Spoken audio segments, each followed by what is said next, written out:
Hello and welcome back to Everybody Loves Raiken, our 5th edition live play that meets every Tuesday night.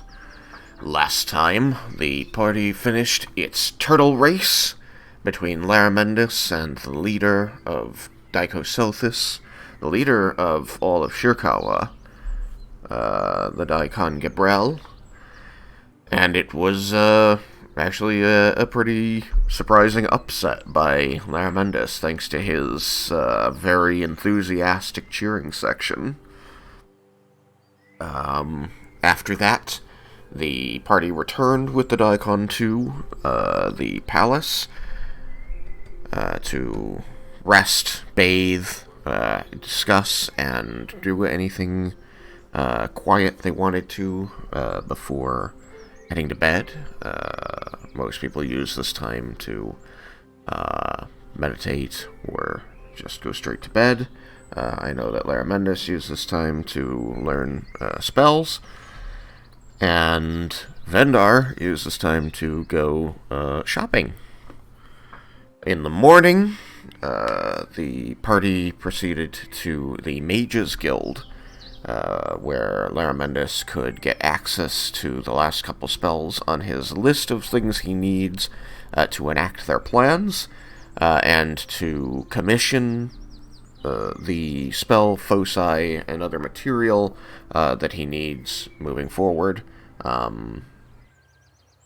hope everybody has taken advantage of this, so I know that you've committed a great deal of residuum to this endeavor, and so by the end of the day, the Mages Guild is expecting to give the party the foci that they have thus far requested, and I know that the day, at least for Laromendis, is committed to learning these spells, since that's a great deal of hours needed to copy these things. I don't know how in-universe I would tell the person from the Mages Guild that I leveled up and don't need to learn Gate anymore from them, but I probably convey that however I'm supposed to. Everybody just hears a bell ding somewhere in the distance, and Laromendis just kind of straightens up and goes, "Oh, I don't need this," and hands the spell back. Because I remember they had said that they were going to see what they could do for finding it. Yes. Well, honestly, great, excellent, just because that's one that the guild isn't terribly keen on giving out. You are a trusted person, but beyond that, or in contrary to that, really, contrary to being a trusted, powerful magician in this world, you are not a part of the guild, so they are even less keen on giving you such powerful magics.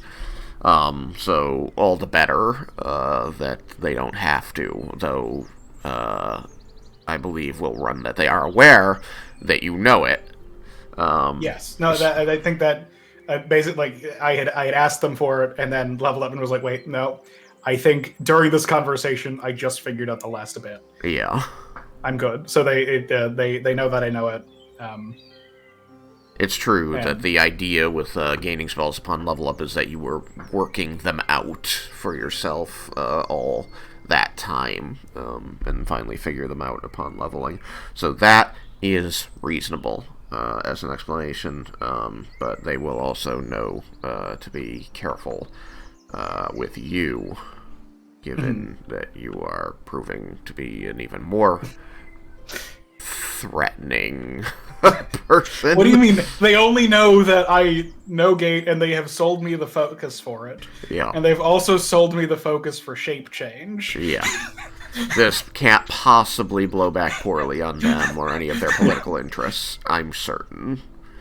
At least I'm waiting for the call from Nalia to be like, so you need to join the guild now. Or you need to retire to the university and stay there forever. Those are your options. Because the other one is dying and Clone isn't done yet, so that's not an option.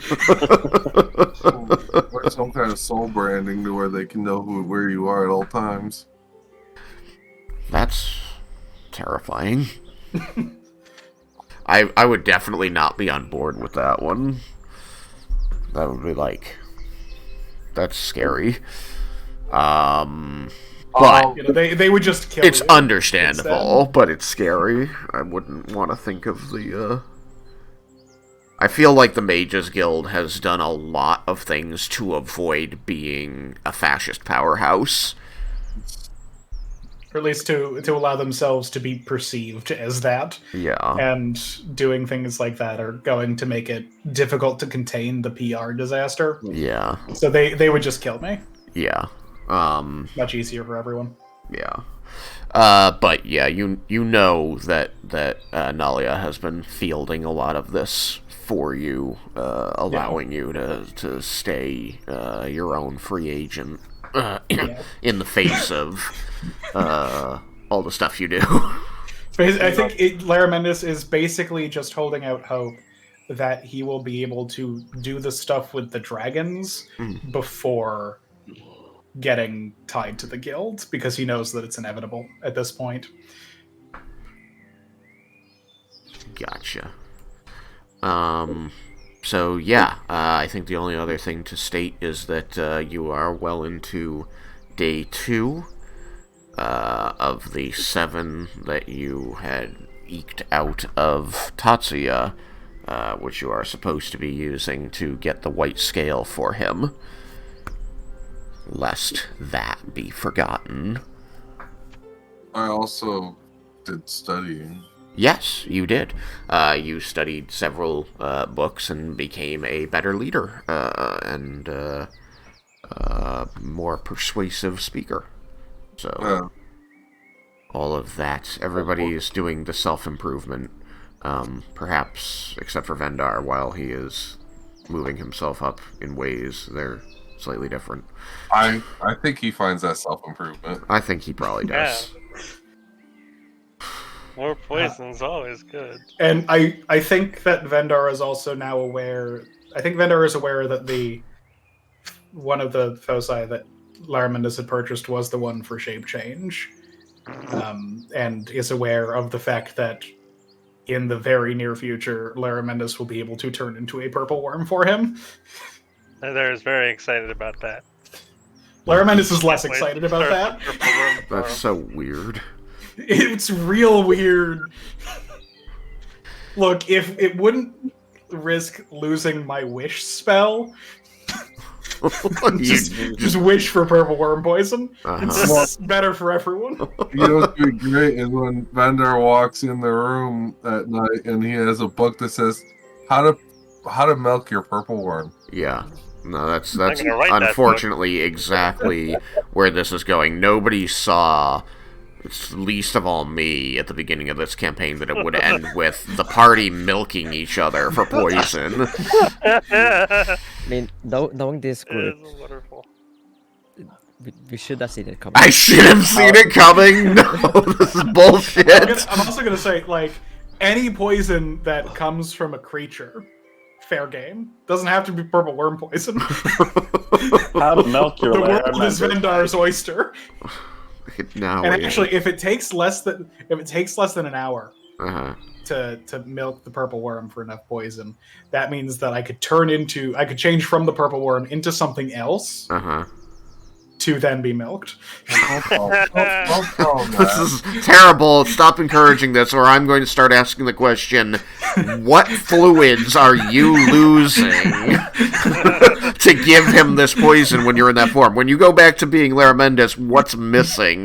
Because matter shouldn't be created or destroyed here, That's Sam. what magic does, though. 9th level spells are intended to create and destroy matter.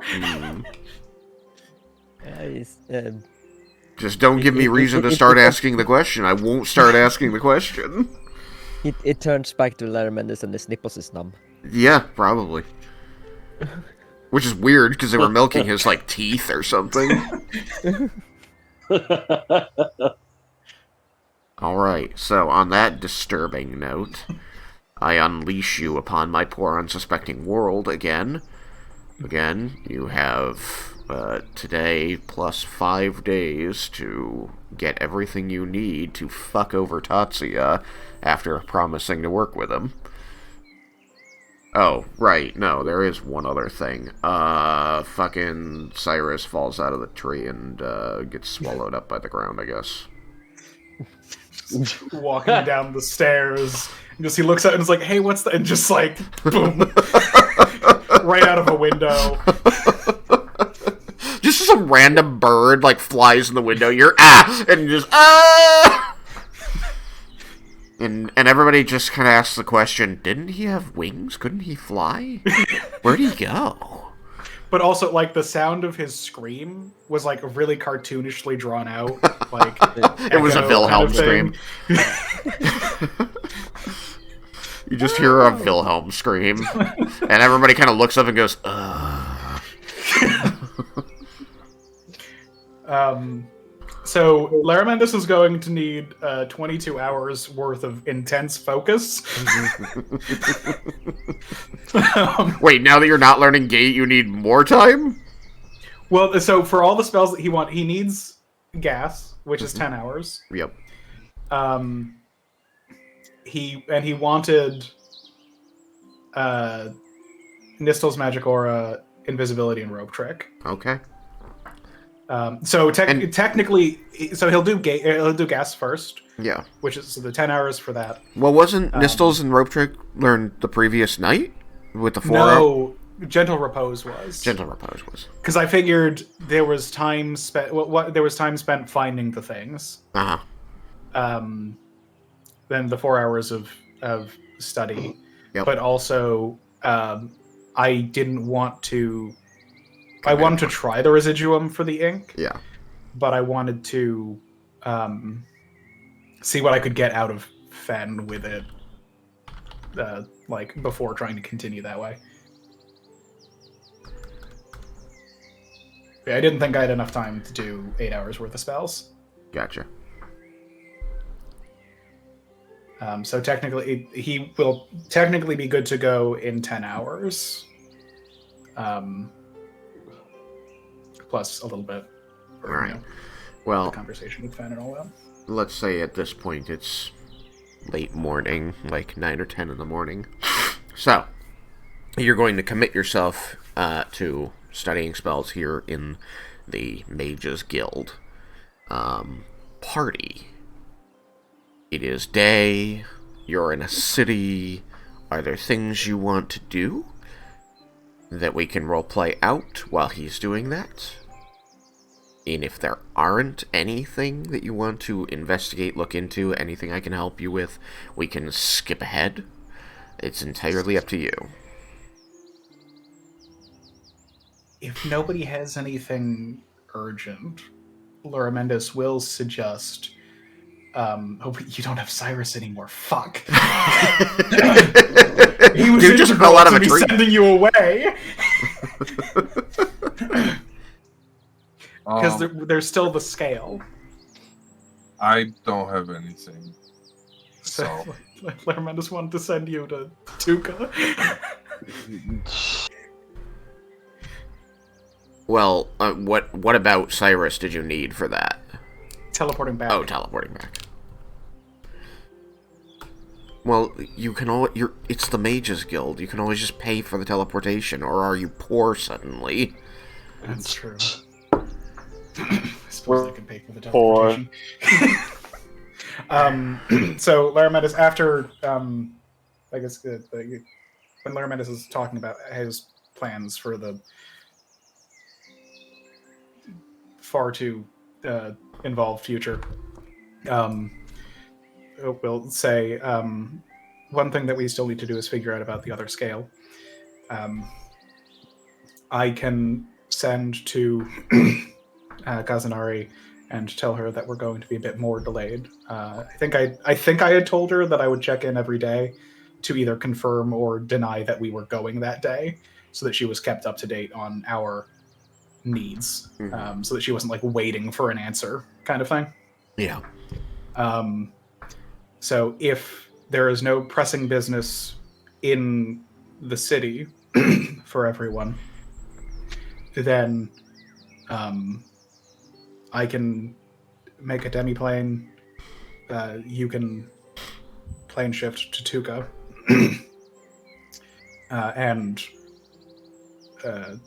acquire it, and then pay the Mage's Guild to teleport you back here. I don't know what might happen there, or how easy it would be to make contact with Kazunari's associates, but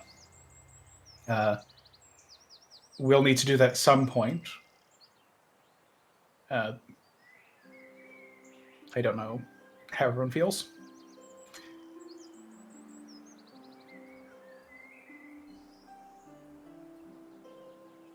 Yeah, we don't really have time to waste, otherwise we're just gonna be sitting around, right?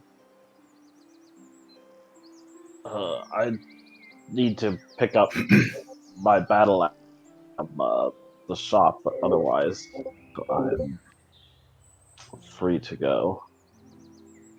I can perform my magics to do this whenever you need to. If people have business that they want to take care of in the city before leaving, I also imagine that it'll take at least some amount of time for our associates to be in a place that we can meet with them.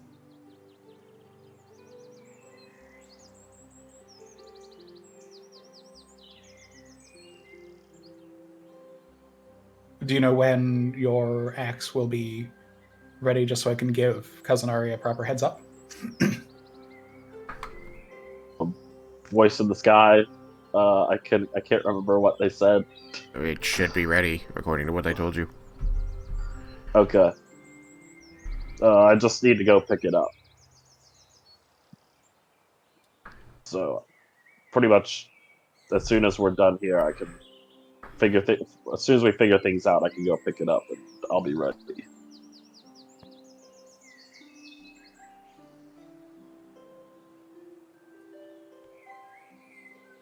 Excellent.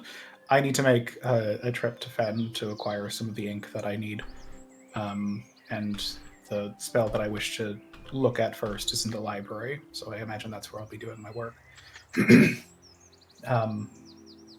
But you can come and find me there once you're all set. You have all the spells from the library. You were allowed to borrow them from the library. Okay.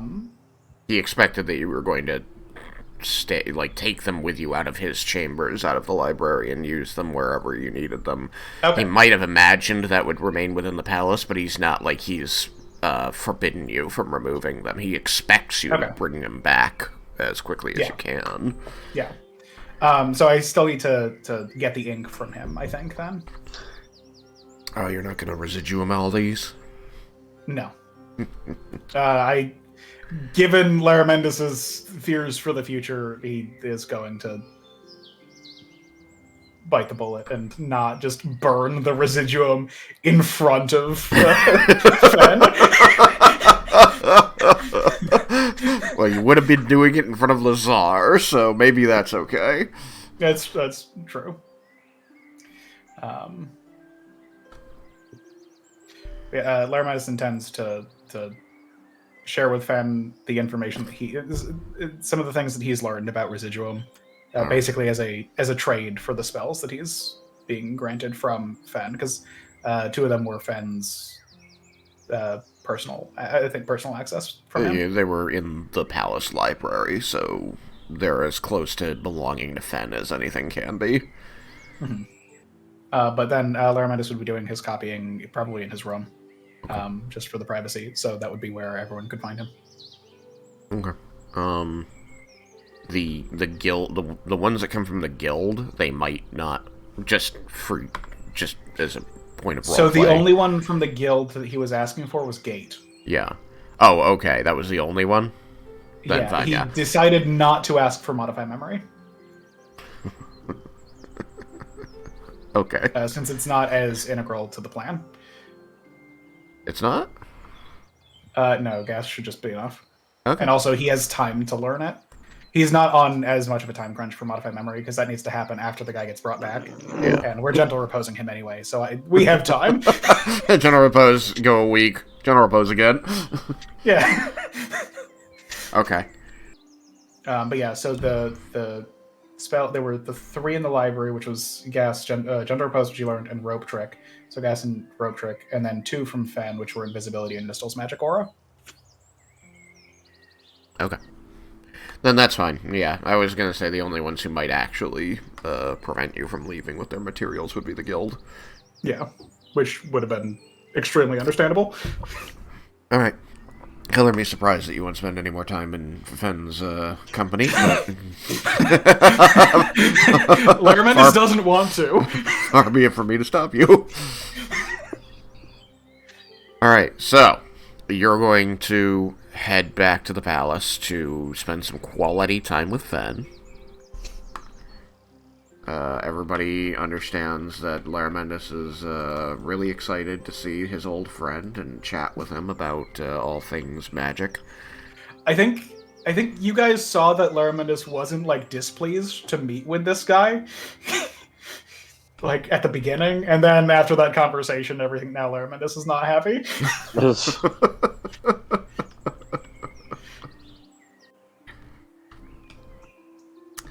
feel like how high Laromendis' insight is, and how poor he is at recognizing when people don't like him. It's just impressive. I mean, it's not that Fen doesn't like him. Fen just doesn't think that he flaunts his privilege as much as he should. Because in Fen's mind, Fen got everywhere in his life only by proving himself again and again. And so, you know, that you wouldn't have to do that is a little chafing. Mm-hmm. How high is your insight? My insight Yeah. my passive is 16. Yeah, okay. You get that read on him. Yeah. The rest of you accompany Raiken to retrieve his axe. So you head in. It looks like the shop recently opened. It's still got that kind of night wood smell to it. The furnaces haven't been fully lit yet. It's not like overbearingly hot as you approach the back wall, where the halfling Bliss stands by. You do see your axe on the table before her with the claim check under it. And when she sees you coming, she's going to, climb up on the stool so that she can look over the desk at you and say, "Welcome! Good morning! Good morning. You're here for your axe." Yes, and from here it seems like you guys did a brilliant job. She'll be your claim check and I'll run you down what we did. Raiken will pull out his claim check from a pouch and hand it to her. She's going to, compare the two claim checks, looking very seriously at the two notes, making sure that the numbers match. And then she'll smile and put them away, and she will grasp the axe and slide it towards you, and then she will indicate the head of the axe and say, "It had some bad acid damage to it, and so what we did was we filled that area with gold and then applied the silvering, which is a slightly magical process, as you may remember. So that should be very well protected, look fancy, and it shouldn't suffer from any of the soft aspects of gold. There was enough steel left over that we could reforge the entire edge in a way that is not weakened, or it shouldn't give you any problems. It's still not truly magic, so try to avoid acid in the future. If you can find some way to magic it, let us know, and we can do any modifications you need after that. We're one of the few places that can modify magic items." Raiken is going to look it over in his hands, kind of check the blade where they fixed, kind of with his thumb, kind of going over it. You can feel that it has been reforged. The blade has a slightly different sweeping shape than it did before. It curves just very slightly differently. Like, it's physically, it's not like they've completely changed it. It's just that it's got a little bit of, what's the word, character to it that it didn't have before. You can feel that the edge has been newly honed and is very sharp. Usually something that you do yourself, but you can see that a great care has been taken in making this nice. And the thing that you can notice is where they've put in this gold filigree, filling it in almost like a if you think about the way they fix Japanese pottery when it breaks, they use gold to fill in those cracks, and it follows these lines, so you get like this interesting veining, lining, this how to describe it, almost like a trim characteristic to it.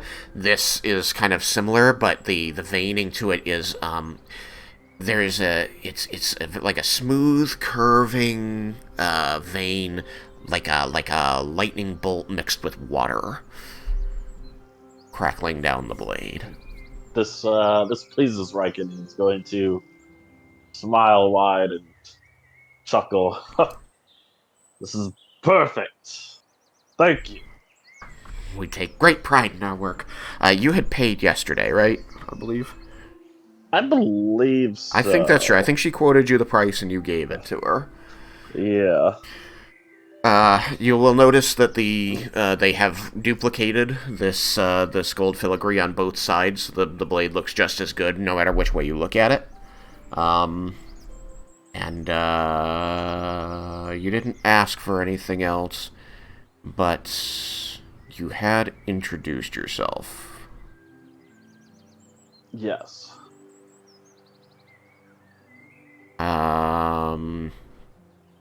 Would you be terribly bothered if they had looked up the Lumos family crest and put that on there as well? No. He would not be bothered by that. Then it shall be. It is on the part of the blade that's very close to where it comes off of the handle, the haft of the axe. On the flat part. If anything, that would give him more of a sense of pride. We aim to please, sir.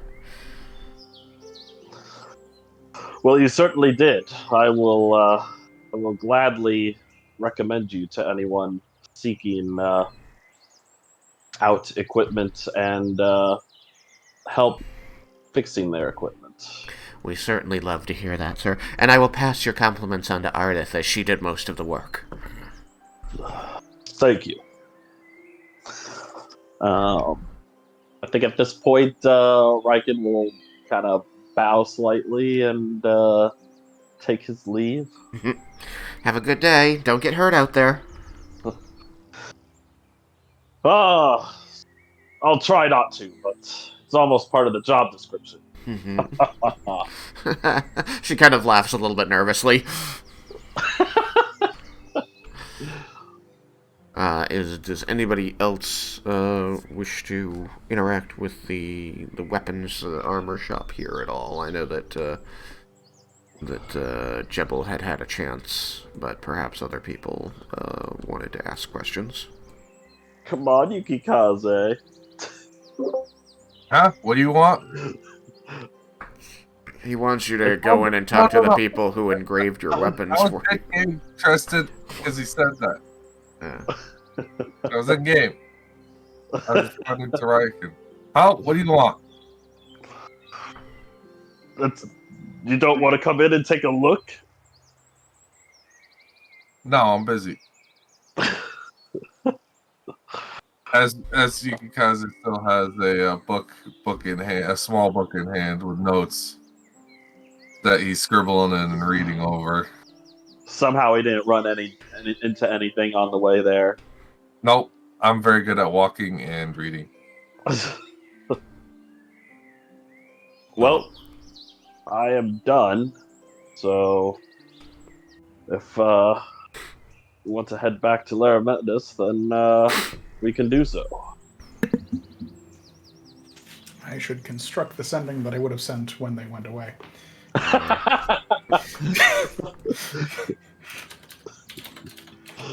Feel like that would be a useful thing, wouldn't it? Possibly, yeah.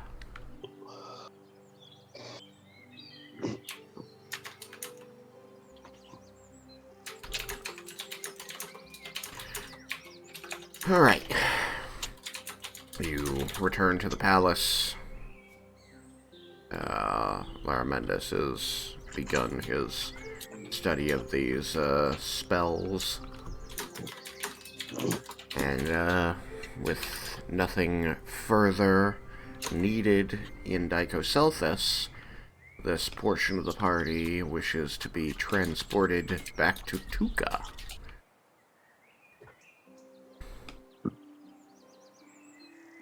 Tuka. I think Laromendis is going to trust Vendar. I'm sure that's a good idea. You know what? No, I'm not.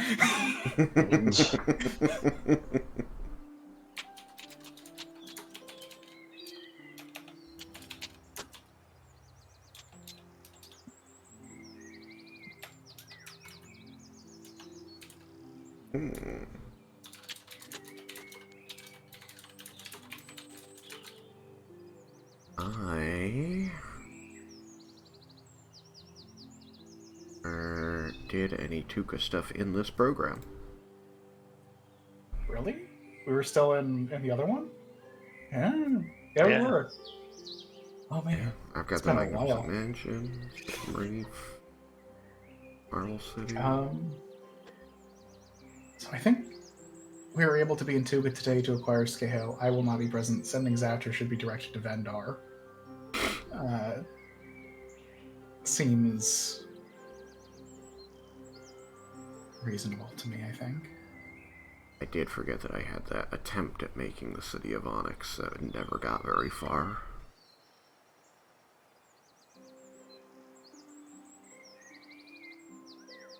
Alright, I'll just have to do the fun thing and pull up Tuka in the other program. It's been so long. It has. Let's see.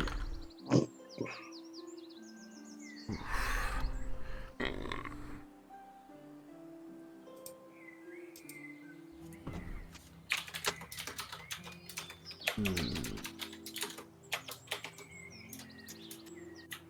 think it should be.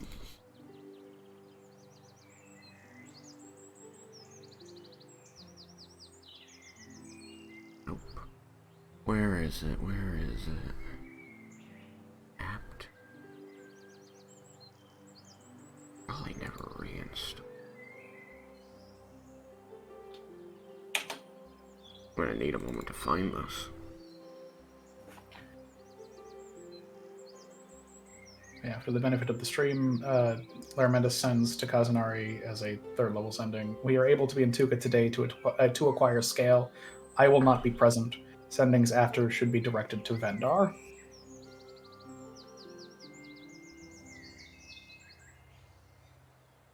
I'm not sure that there will need to be another sending after a response of basically being like, this is where you should, meet them, but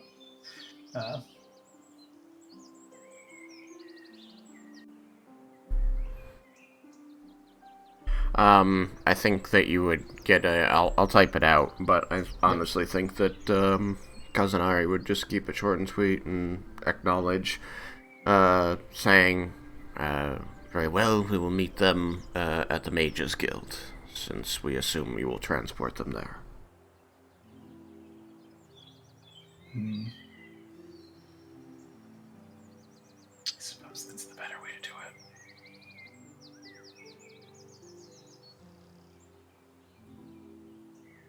it. As opposed to trying to plane shift to a random building in this... I mean, you go to the city, and then, I figured that they would then walk into the city. Mm-hmm. But plane shift also lets you be fucky and, plop in, teleport in to the middle of the city, crowded square. Yeah. Where everyone sees you teleport in, and that, has implications in a city that is not fond of magic. And Stone is just like, these guys again. he's sitting at a table, drinking his favorite drink. He's got a, wonderful plate of food in front of him. He'd, goes, takes the fork. Like it's the first bite. He's the kind of guy he gets the thing that he likes the most first to really start the meal off on a good foot. Takes the fork, goes for it, and then the table collapses as Raiken is on top of where he was like about to poke with the fork. Well, party, how would you like to get to Tuka? So when they do show up to Laromendis, he will say, Kazunari and her, Kazunari's associates will be waiting by the Mages Guild, on the assumption that that's where we'd be going in, you'd be going in, which seems like a reasonable assumption for most people to make, and also probably the better one. So we should probably pay them to teleport all of you. I hand over a platinum bar. I'll take that.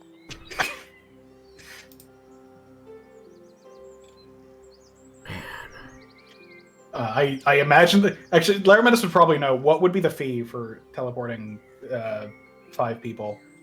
Teleporting 5 people is the same as teleporting 1 person. I figured they upcharge. It's already at a. They could. It's already at a premium. It's already at a premium. They charge 100 gold for teleportation. On top of the cost. Yeah. What's that? 50? Which I think it's 50. It's 50 almost. Yeah, it's 50, and it's also a spell slot. So I mean, I would probably say it should just be a flat 200. All right then. If not more expensive, honestly.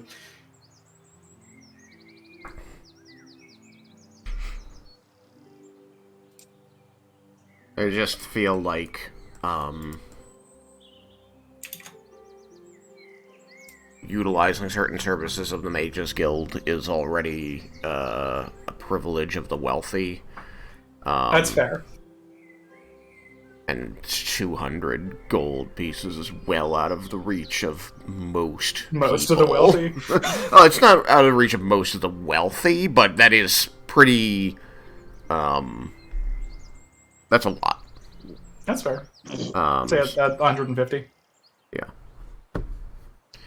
They do want customers.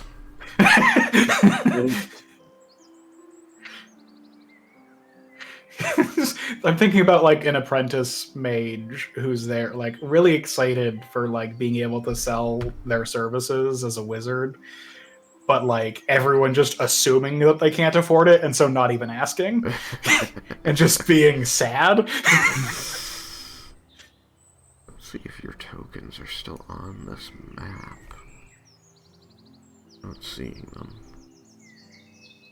Laromendis did not imply to Vendar that he expects change, but he probably told you what the price was, or what the price should be about. Although Vendar probably would have been aware of that kind of thing, just as a noble, therefore being the kind of person who might have been around at least people talking about using the Mages Guild for these services before. Nerevar and Nalia were on the map still. And another Nerevar. He's everywhere. There's Dusty. Leave him there. Council's where it needs to be. I love how closely they operate to each other in such a huge city, and they're still secretive. Maybe down by the Sand Dollar Gang? I would have figured that if we were still on that map, then we would be by the temple. Yeah, I checked there. I don't know. I don't see you. Or the Mages Guild, because that was the last place we were in the city, was in the Mages Guild. Yep, I checked there too. Those are the first 2 places I checked, yeah. And then I checked elsewhere just to be sure. Just because I don't like, unlike Tailspire, I'm not required to have only one instance of unique tokens, so if I summon one on a different map, it doesn't remove it from this map. Yeah. So it's just like... But it is obnoxious in that if you are somewhere on this map and I pull in a new token, it'll append a 1 on it. So then I go, oh, you are somewhere on this map. Just hiding. Yeah. Let's see. No, I will mark off a third spell. I have cast one. This was definitely the first time I had run this program since upgrading my computer, so it doesn't have its folders indicated the way it used to. So I'll just need to take a moment here to... Where are you? Here we are. Add resources to library. Path. Paint. Open. ELR. Open. Go.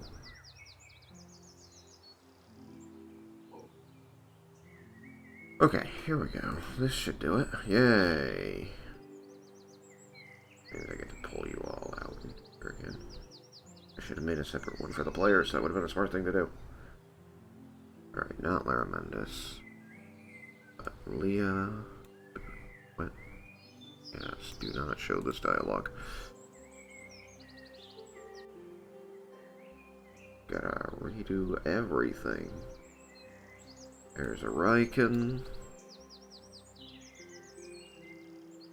God, what are everybody's names? There's a... Oh, yay! The Ewoks are back! Alright. I forgot about them being Ewoks.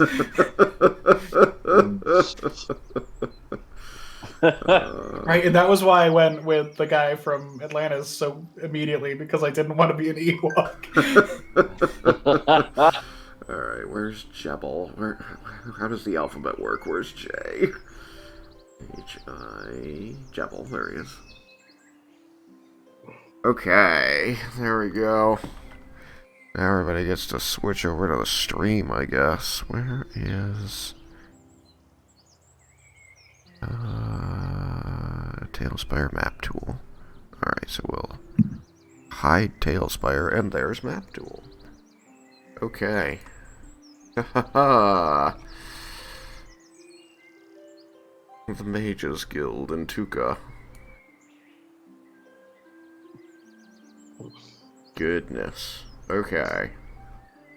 I think one of the last times you were here was the Decade's End party, when everybody went to go fight the Sand-Dollar Gang and got captured one at a time.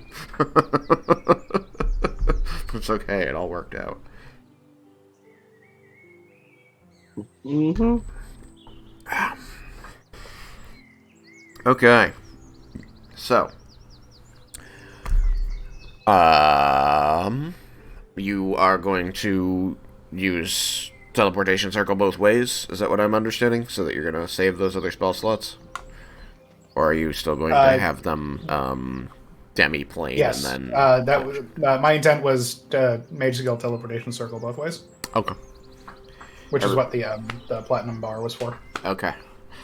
So you give them the platinum bar, which is 500 gold pieces. Worth. Oh, excuse me. I just need a stretch. Alright, so you handed that to Vendar. Yep. Alright. I think I pulled it out and Vendar said he would take it. I think that's how that one happened. Alright, Vendar. You have a platinum ingot once again. And Laromendis has asked you to go retrieve the Scale of Shasharin from the Tuka Platinum Sentinels. So you can take your 4 compatriots to the Mages Guild again, where Lazar is working on getting your reagents in order. Yes, I'll hand the platinum bar Okay. He will make change, giving you the 350, or the 35 in this case, platinum coins. And they will cast Teleportation Circle to send you to Tuka, after contacting Tuka to get permission to use the circle. Or, I guess, since it's guild to guild, it's less to get permission and more to just give them warning. What you notice about the exchange. And so, within a few minutes, you are teleported. They open the circle, you step through, and you are in a familiar Mages Guild, in a familiar heat, as it is late morning in the desert. You can hear the sounds of people outside the guild on the streets. You can hear the sounds of construction going on, of hammers and stone saws going. And you can hear the cries of seabirds from the docks, which are not so far away. You are greeted as you step through the teleportation circle by a familiar elven face, as Kalimdar looks upon you and says, "Welcome. Welcome back to Tuka. To what do we owe the great pleasure of having the voice of change among us again?" We're here to meet someone. "I see. And you will be staying? It seems your number is incomplete." No, we'll probably be teleporting back to the Tycho's Health later today. Very good. Very good. Well, your business is yours, but if you need me or anyone here at the Mages Guild for anything, please know that we are available to you. I appreciate it, and we will make sure to do that if we need your practices. I'm certain that I don't need to remind you, but I will, anyway, that Tuka is still, no magic permitted outside the walls of the guild hall, and if you do so, you may be, arrested by the guards. So, to ensure a smooth trip for all of you, and a smooth day for everyone who lives here, please try to respect that. We will. Very good.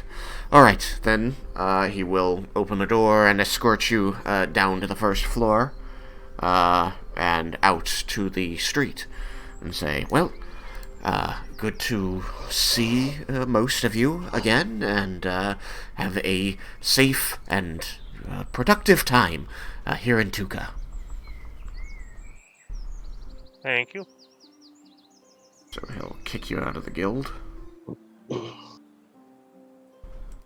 This'll do well enough.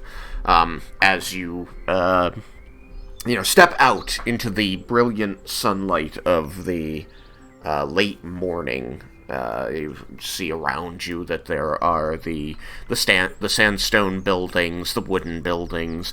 A cool breeze blows across you, carrying sand with it, and the voices of all of these people moving about the city. You can still see, on the stones themselves of the street, of the buildings, these dark stains in places, or even places where they've been eaten away by the sprays of acid from Shasharin as she attacked a couple of weeks ago. And you can see from here that a lot of the sounds of construction you're hearing is reparation, is them repairing the buildings, repairing the streets as much as they can where they were damaged by Shasharin's attack.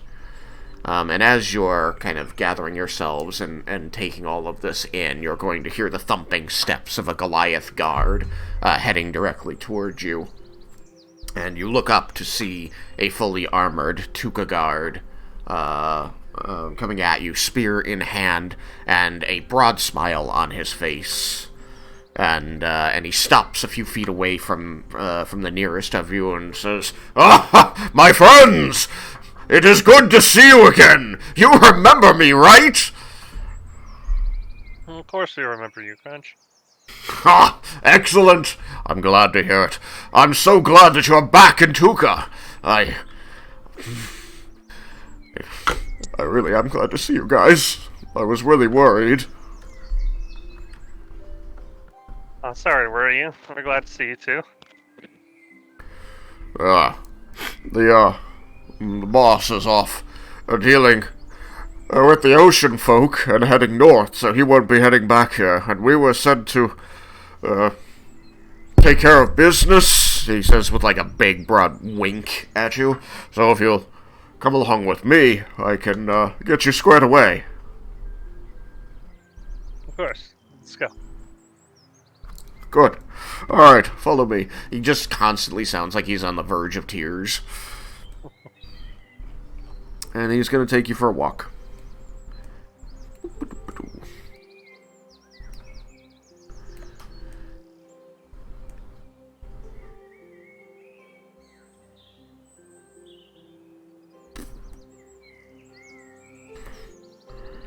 It's a big city, so it's gonna take you a little over an hour to get to the building you recognize as the headquarters of the Platinum Sentinels.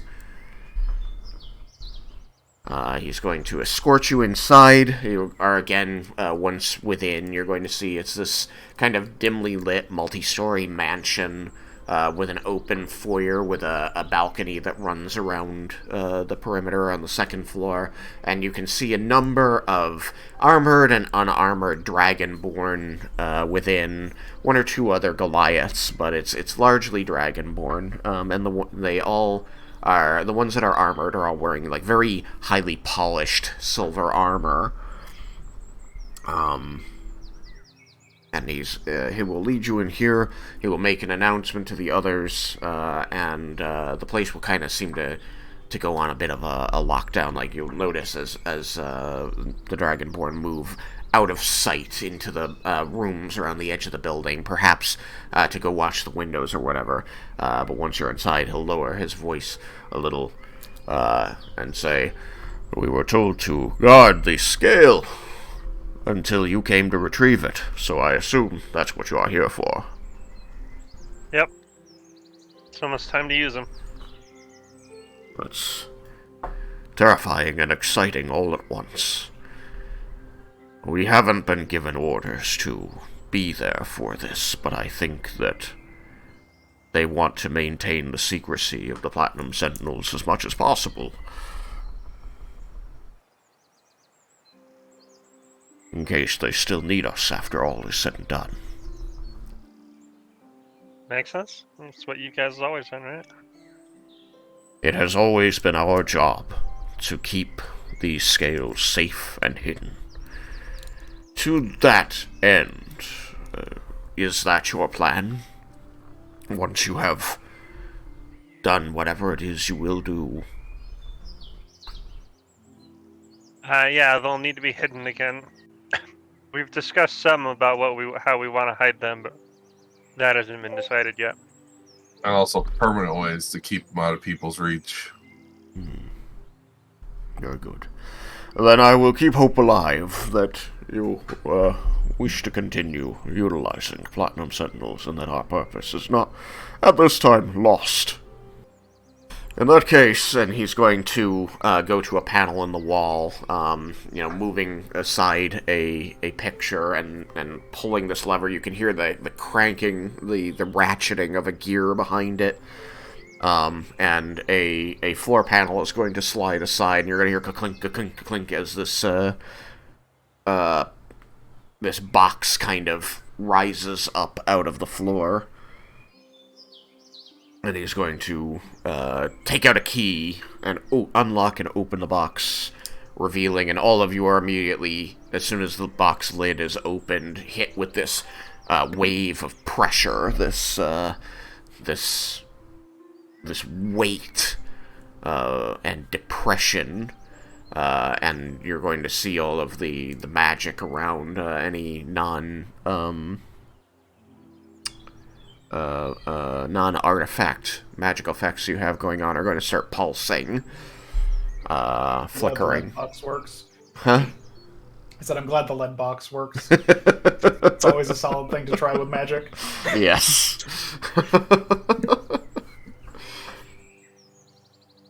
And he will gently reach in and cup the scale in two hands, this glass orb, with the black scale collided with a, I believe it was silver, scale within, and, I have a note on it, but I'm not checking it at the moment.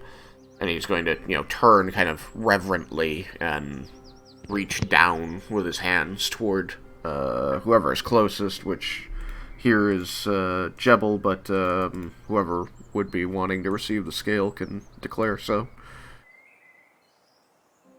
Vendor, I'll take the scale. Alright.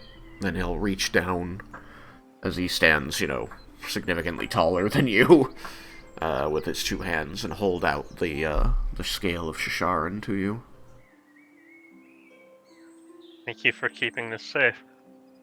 I'll take it and I'll carefully put it in my bag of holding. It, it takes a try or two to get it in there as the anti-magic pulses and turns off cuts off your access to the pocket dimension of the bag of holding. But you get it in. And, he kind of straightens up, putting his hands on his hips with the clink of his armor. He says, "Of course, it is a pleasure to carry out the mission statement of the Platinum Sentinels." And then he will give you a salute to all of you and say, "I cannot be there with you at this final engagement, but I hope that Bahamut watches over you and that you are able to protect the world in his name."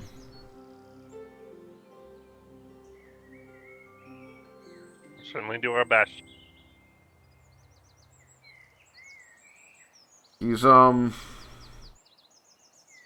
clearly still, trying to hold some emotion in check, and you're going to spot as he, suddenly, lurches towards you, Vendar. You know that he's going to try and grab you up. I'll let him do it. Okay. You find yourself wrapped in this massive bear hug, pulled bodily off the ground, your feet at least a foot above the floor, as he squeezes you against the breastplate of his armor. He says, "I really hope you guys stay safe and come back to sign more autographs for my children." I believe in us. We will be back. You guys really have the more dangerous job. He'll, you feel like he is holding tight. It gets a little hard to breathe, and finally he, loosens his grip and sets you down. He swipes at his eyes and says, "Sorry about that." Okay. It's just been so quiet around here without the boss and Kazanari.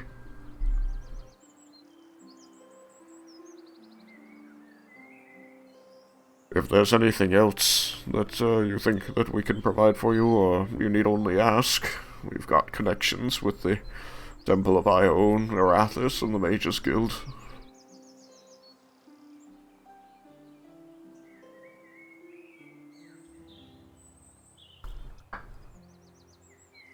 You want snacks? My wife made cookies. Planning on leaving straight away? Huh? Were we planning on leaving straight away?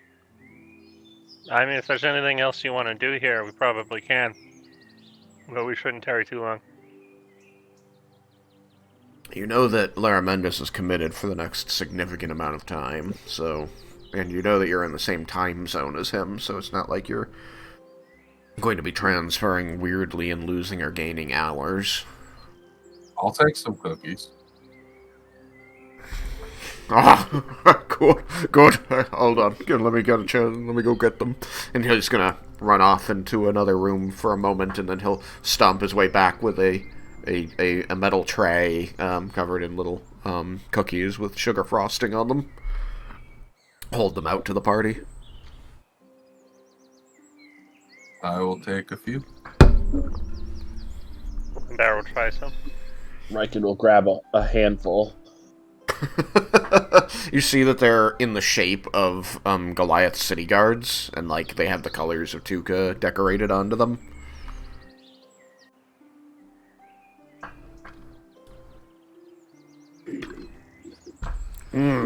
These are delicious. He beams at that and says, "I will pass your compliments on to the chef."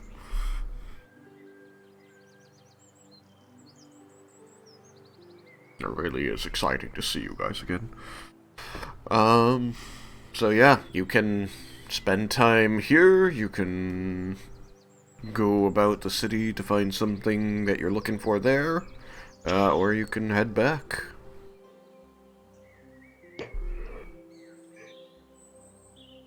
Anybody got anything they want to do here?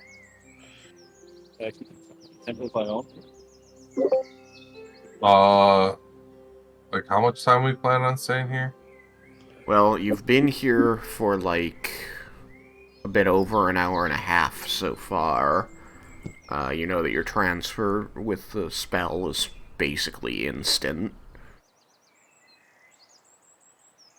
And you know that Laromendis told you he was committed for, what, 22 hours of spell learning? Yeah, so we can spend some time here. I will go. Wait, now Tuka. Why am I drawing a blank? That's in the desert. Yep. It's the city, basically the capital city, effectively the capital city for Toralos, even though it isn't in Toralos. It's in Calavar, which is a section of Toralos that seceded from the rest of Toralos. Okay. I will go. Cause I really haven't talked to anyone from Naga, my tribe, so to see if there's any word in town about the remnants of my people. You know that there is a Kageboshi in town. They're stationed over by the port. Yeah. You met with them last time. Sasuke, I believe, is the one that's always stationed in town. We have stationed in town. Let me just make sure that you said, what was the name you said? I'm pretty sure it was Sasuke. It might have been it. Yeah, let me just see what my notes say. Check. Calavar. Arikuru. There was Onore.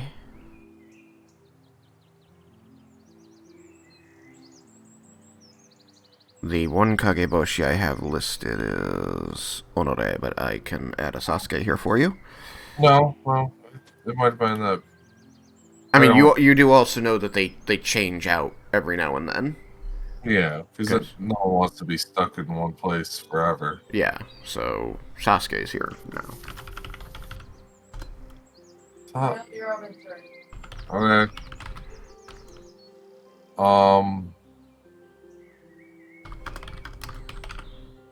Yeah, so I'll just go to whoever's there, and we don't need to go into too crazy detail, just to inquire about.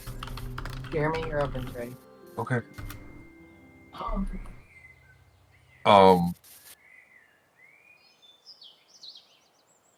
just want to inquire, like, are they just staying? Well, I don't know. Do you want to do some dialogue for it, or? Sure. I was just gonna wait for you to tell me what you wanted to do, and then I was gonna ask if you wanted to do it alone or take the party with you.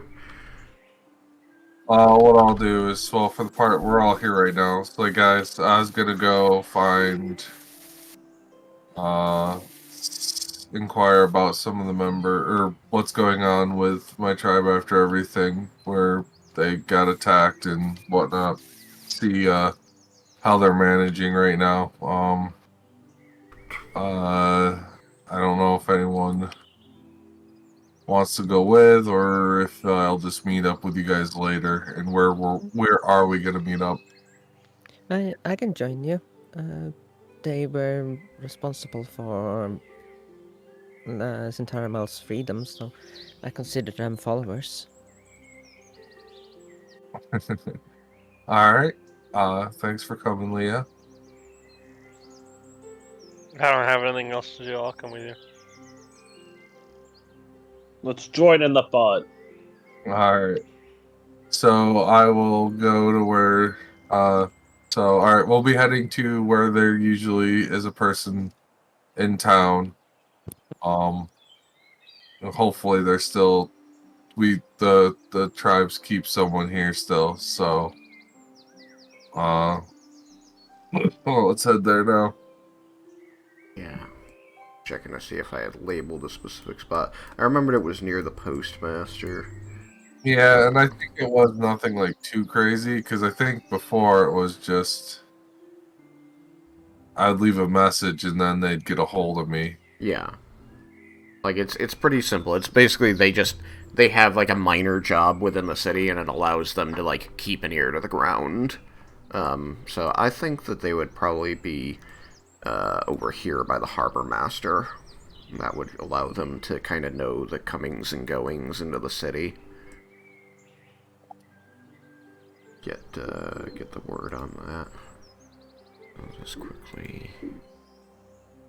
make it like purple. Oh, that's nice. Yeah, that's exactly what I wanted. Not good enough.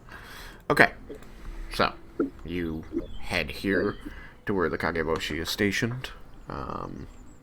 You will meet with a dragonborn who seems to be doing some clerical work in this building attached to the harbor master. So this is another approximately an hour and a half later, since you have to walk back across the city. So you've now been here about 3 hours, a little more. What you see as you move through the city, just to kind of paint that picture, is life seems to have gone pretty much back to what it was prior to the attacks of Shasharin. At least you don't see that same the crippling dread, the flowing tears. You don't hear the cries of despair and sorrow that followed in the days you spent in the city after Shasharin's attack. You're now a couple weeks out from that. People have adjusted to, the new reality as much as they can. They're making the ends that they need meet. Business has struck back up. There hasn't been any new sign of these dragons since then, so people aren't really, fixated on it. And you can see, on every street that you pass through, down every alleyway, you kind of hear the echoing crack of hammers meeting wood and nails, of saws going, of workmen calling out, move this here, lift that there, kind of stuff. Watch it, we got heavy stuff coming through. These kinds of calls going about. And then, the general hustle and bustle of a very populous city that is the center, the trade hub of the eastern part of the world. You head to the harbor, and it's just a plethora of sailors moving goods, cargo, onto and off of ships, merchants coming in trying to just buy straight from the people shipping things, people making deals, people refusing deals, all kinds of things. But it feels like a city again. The last time you were here, it was in a real bad way, and you can see that the physical damage is still there. The scars are still there, but they're slowly getting fixed, and the people don't seem to be in that depression anymore. That time has passed. So you get to this building, and you find a dragonborn within, who seems to be dealing with a lot of papers around him, moving scrolls between cubbies, taking notes at a writing desk. The place is dimly lit by a couple of lanterns, and he seems to be working alone. And as you bustle in through the door, loudly making your way inside, he's not going to look up at first, but he's going to call out in a quiet voice and just say to you, if you are looking for the harbor master to find out about your ships, that is the building next door, not here. I'm sorry. This is simply records keeping. I know that, Sasuke. And you're going to see him, like, putting a rolled piece of parchment into a cubby, and he's going to stop, like, mid-movement. And he's going to, like, there's just this pause, like he's, like, just been time-stopped for a moment. And then he is going to tap the scroll in so that it, shoots it to the back of the cubby. He's going to straighten up and turn towards you. He's got these silk robes, good for traveling in the desert, and he's got kind of a shawl over his head, which, from behind or the side helps to obscure his features. But he turns fully towards you, so you can see his face. He's got green and copper scales, and he's got these kind of brilliant green eyes with an orange rim around the slitted pupil. And he's going to look you over, and he's going to look over your friends, and he is going to take a few steps forward in the candlelight. He's going to say, "Is that Yukikaze?" It's good to see you, brother. Likewise. The Kageboshi are always happy to receive the Nanaboshi. Actually, wanted to stop by to see if you knew any information of how everything was going since Shasharin's little visit. I do not have good news, Yukikaze. Are you sure that you wish to hear it? Well, fortunately or unfortunately, with my travels, I've ascertained a good amount of information. I'm more curious about the remnants. I know that Shasharin wiped out almost half of the clans. It wasn't quite so bad. He's going to raise a hand, gesturing toward Leah, and say, Miss, could you please latch that door? I'm not on to as he says. How heavy is the door hatch? Is it like Latching one the of door those- is pretty easy. It's like a bolt that you lift and then slide over into a slot at the right. side. Basically a deadbolt.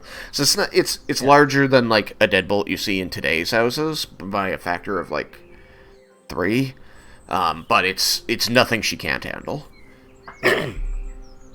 I was imagining it being like one of those like big like wooden pillars that I had to like slide in. Yeah, no, it's like a metal deadbolt that works like today. It's just bigger. Gotcha. So you work the latch, locking the door, and once he's heard that slide home and seems convinced that nobody can be barging in here in the midst of your discussion, he will wave to gather all of you a bit closer to him and lower his voice some. And he'll say, they did not lose half of the tribes of the... I think I have a note, but the whole tribe was a few thousand, right, Malachi? It was a... I would say definitely over 1,000. I don't know how typically a good traveling nomad tribe would be. But I want to say definitely over 1,000. Yeah, so a couple thousand I see is reasonable. Enough to where you have quite a bit. Well, yeah. It was a big thing. Yeah, let me see. I'm pretty sure I have a... I don't know if we ever picked a specific number. Well, we'll pick the number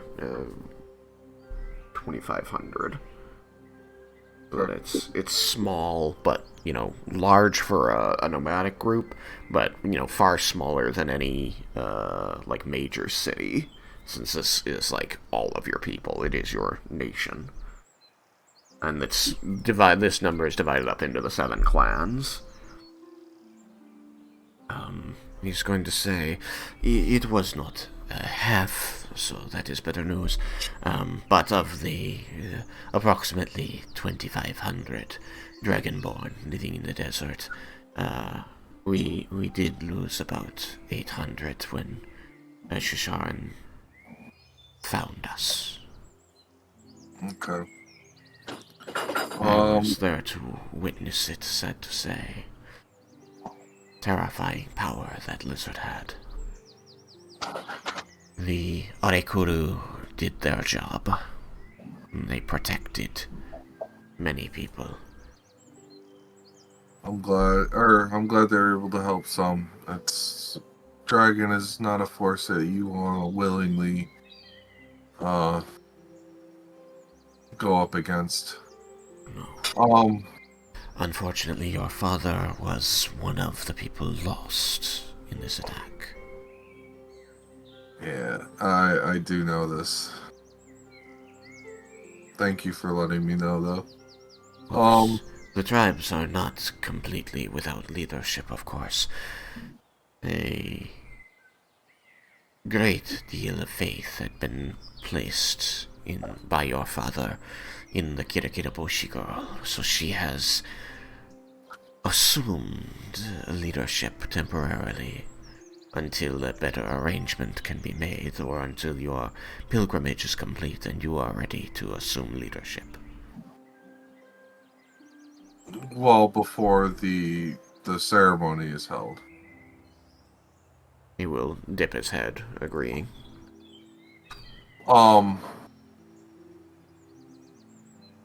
So, I want to inquire if the tribes were staying stationary, or because now that the magic storms have subsided, and if they're about where are they at the moment? I can mark a map if you have it. They have been stationary, as there is little reason to move the water source, since they still believe that it should not be touched. The place that they have landed is good. I believe one of you has a high-quality map. I believe I do. I don't remember, though. Vendar does. Yeah, I know it's at least one of the two of you, if not both. But if you want to mark your own personal map as opposed to the group's vendor map, that is fine. I'll ask this real quick, in character, out of character. If I don't have one, I'll ask Vendar if he will, but if I have one, I'll have mine marked. Okay. There's a little reason for you not to have one of your own, since you were making that pilgrimage alone before. Yeah, that makes sense. His is probably higher quality with more details, but yours is a very good map anyway. Alright, so I'll have mine marked then. Okay. He will place a mark. It is, it's pretty far to the east, not nearly as far as where Garland had been, but not quite centered in Toralos. Moved a bit north toward the mountains. So if you, gridded Toralos, it'd be east and north of the center, but nearish. Okay. With the ending of the storms, the game is easier out there. The only concern is the worms, as they seem more active on the surface without the threat of storms. How is also the supplies and everything? You guys got everything you need? We trade actively with Tuka, and yes, with the fewer mouths to feed, we are not struggling for supplies currently.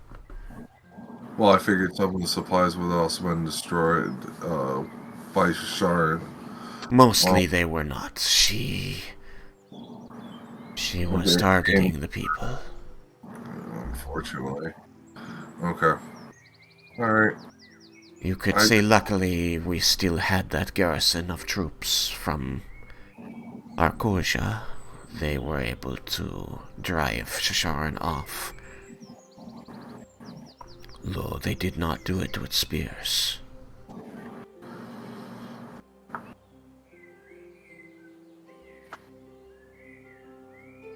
I was told if I were to see you again, that I should warn you about trusting the Arcosians. Go ahead and elaborate. Due to the events involving Shasharin and the Arcosian soldiers, we believe there is some sort of relationship there. Our people, the Arikuru, and the Nanaboshi, they fought the dragon with blade and with spell, and they were overwhelmed. And as our numbers decreased, thanks to her acid, the soldiers finally revealed themselves and called out, calling Shasharin away and speaking with her. Privately. I did not hear the content of their conversation, but after they finished speaking, the dragon did leave the remaining Dragonborn alone, and this seems odd. Even had I not been told, I would have found this odd, since all of our legends say that it was her desire to destroy the Dragonborn in the desert. Out of character real quick. I have a feeling, didn't we mention this before, though? Like, did we have someone else to tell us this? Yeah, your father told you. Yes, that's right. But he has no reason to know that your father told you. That's why I asked him to tell me. Yeah. Like, Yeah, he seems to be giving you roughly the same information that your father gave you. Yeah. I just wanted to double check mentally that I was on the right track. Yes, you are correct. Alright, so back in. Alright. I really appreciate the information where we found some we found the source of why the dragons are out, and we are currently trying to make them no more again, but it's not going to be easy. You are putting them back down. We're going to try. I am not arrogant enough to say that we will succeed. But we're going to try with every last breath. He's going to reach out a hand, placing it on your shoulder, the shoulder of your armor. I assume you're wearing the armor, but if you're not, then I'll be wearing it when traveling. And given that, he will say, "You have the gifts of Bahamut, and they led the last champion in his campaign against these dragons to success. I believe, with the heart of Toralas, that you will, as he did, succeed." Thank you. Alright. I just want to come and check in, see how things were, see if the tribes were doing alright. Things are poorer than you left them, but they are stable. For now. I think I have a couple plat. I think I'm gonna leave a couple plat just to, yeah. So I'm gonna take out a couple plat and just give them to Sasuke. I know the tribes are doing okay, but could you use this to get anything else needed for the tribes when you make your rotation back? Yes, I should be able to buy quite a lot of foodstuffs with this. I should also be able to pay for any information I might find I need. It would be greatly appreciated. Thank you. Alright. I will let the tribes know that you are still on your pilgrimage and you have not forgotten them. Not that they doubted you, but reassurances are good. That'll be very nice of you. I would like that. Alright. Dips his Alright, well I think we're all set. We got some things else to take care of before we head out. So I wish you luck, and I hope things go smoothly for our clans. Many dark nights have befallen the Dragonborn since the dragons of old. And we have navigated all of them.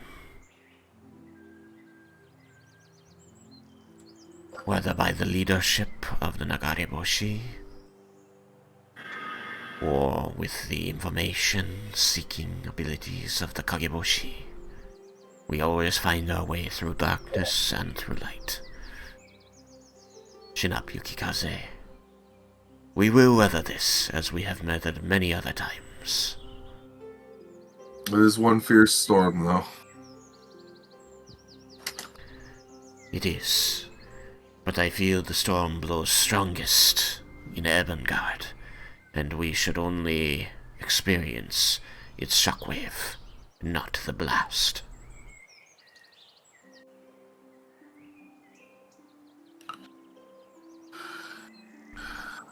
Okay. Continue your journey, Yukikaze. Return to us, the leader you are meant to be. We await you.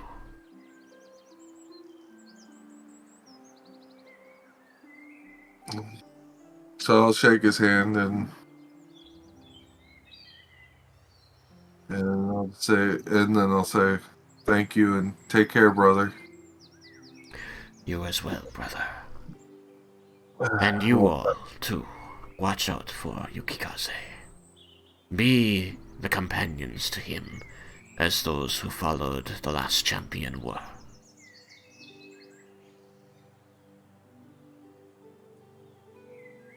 We will be.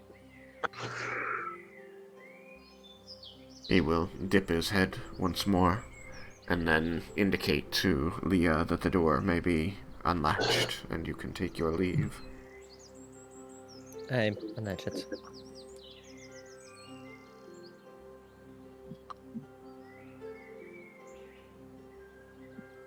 How much platinum did you give him, 2? Just platinum, because I didn't want to have him feel like he was carrying around too much. How much? 2 plat. 2 plat, okay. Just was double checking it. It was like a little muffly. Okay, yeah. He takes the 2 platinum and stows it until he needs it. Has my mic been doing okay? Yeah, no, it's been fine. It's just for some reason it was a little muffled just when you said the number. And so for a second I thought you said 50, and I was like, wow, that's way more than I expected.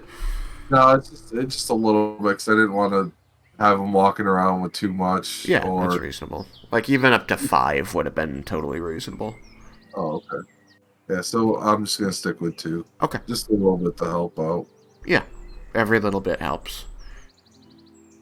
And so you've verified the information that your father gave you from somebody living.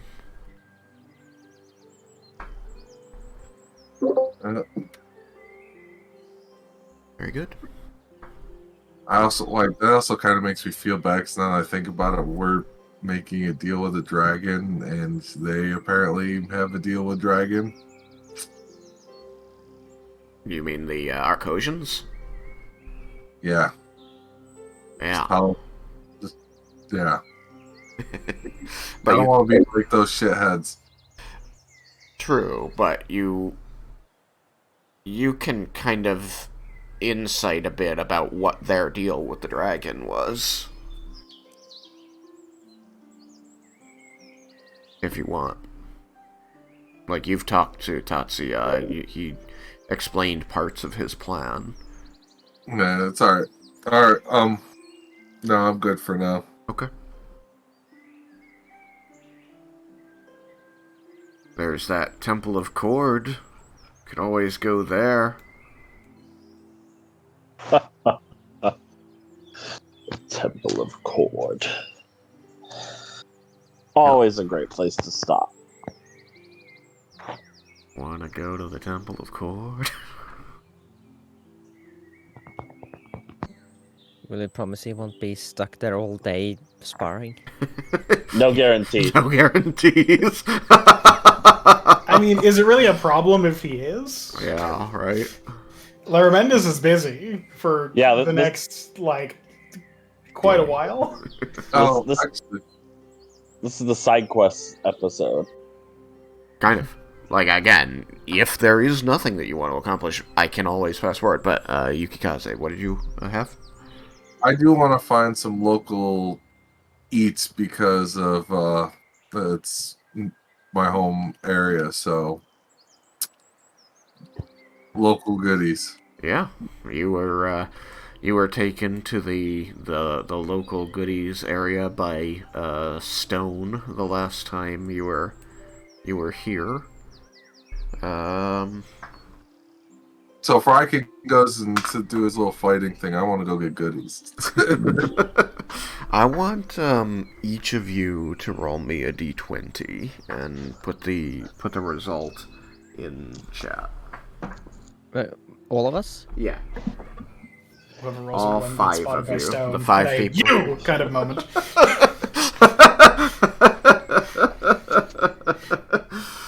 You know me too well, Sam. Well, okay.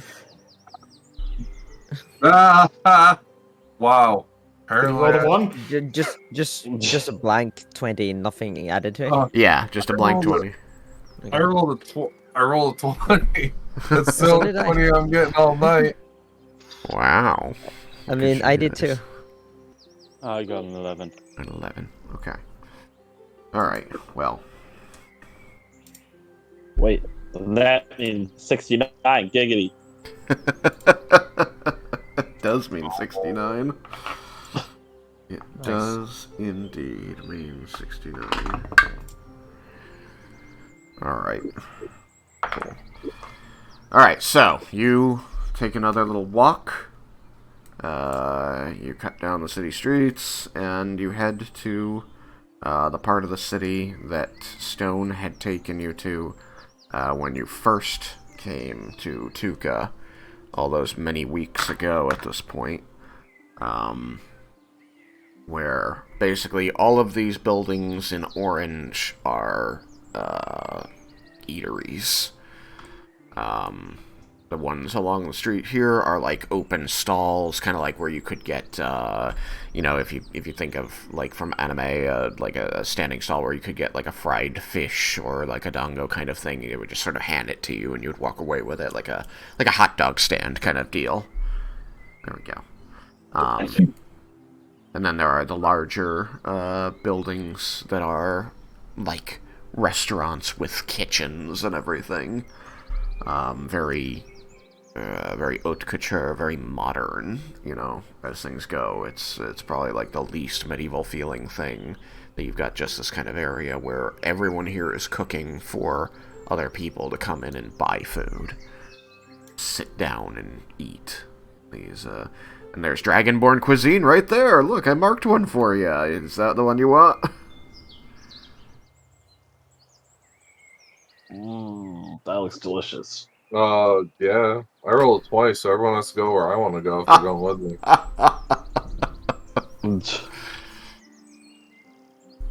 So, Bahamut's Feast Hall. Not quite as good as Cord's Feast Hall, but I got a BRB real quick. Okay. So here they prepare a lot of like game foods. So there's a lot of like meat or meat-like foods here, as that's like a lot of what's available for eating in the desert. It's either fish, or it's the big scorpion meat from the big scorpions, or meat from the lizards. There's. I don't remember why I didn't like the desert. listen, It's all you like had to plants do have was a say hard meat time and growing Raiken here, did. right? Well, there's always cactus fruit, I guess. There's cactus fruit. They do have that. And they'll have like cactus water and things. There's also seafood stuff like seaweed and algae kind of dishes that they can get from the ocean as well.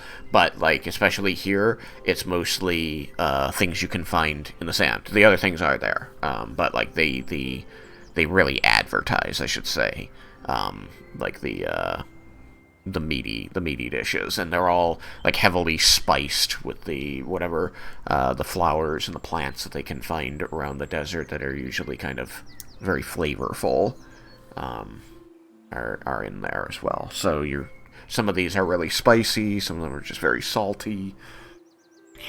They've got the seafood, they've got the land food, but you can mix yourself up a kind of a salad there, Leah, out of like the cactus flesh and the seaweeds and stuff like that.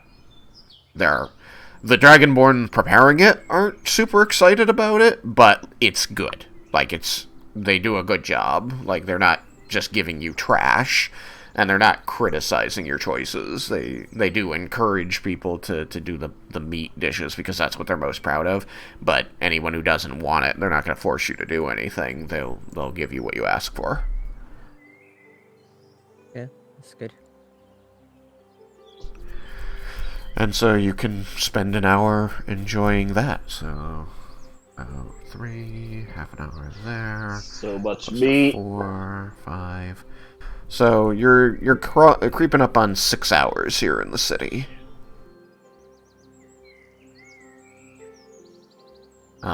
You do notice as you are walking the streets back and forth, you've done quite a lot of hiking through the city at this point, and you have turned heads. There have been quite a few people who you've seen kind of pointing at you and whispering to their neighbors, and you've overheard some of them saying, "Hey, aren't those the people from when Shasharin attacked? Aren't those the people who fought the dragon?"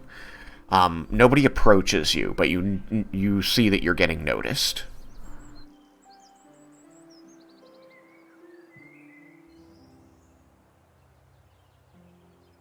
And some people seem to recognize you.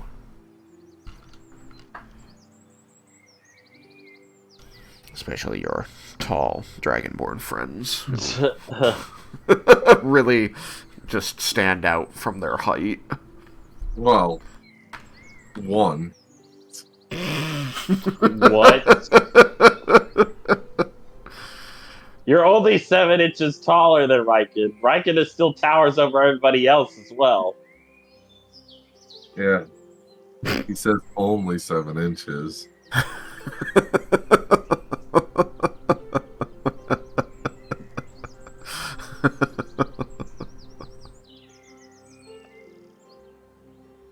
Just be glad that there isn't a table around that Raiken doesn't want to flip over. Don't Wait. flip. That you failed to flip over, you mean? No, he just didn't want to flip it over. Uh-huh. Yeah, that's why you tried.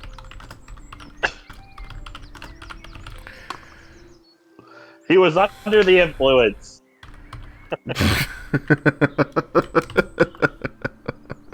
So this was you should be issued an FUI. Yes. Flipping under the influence.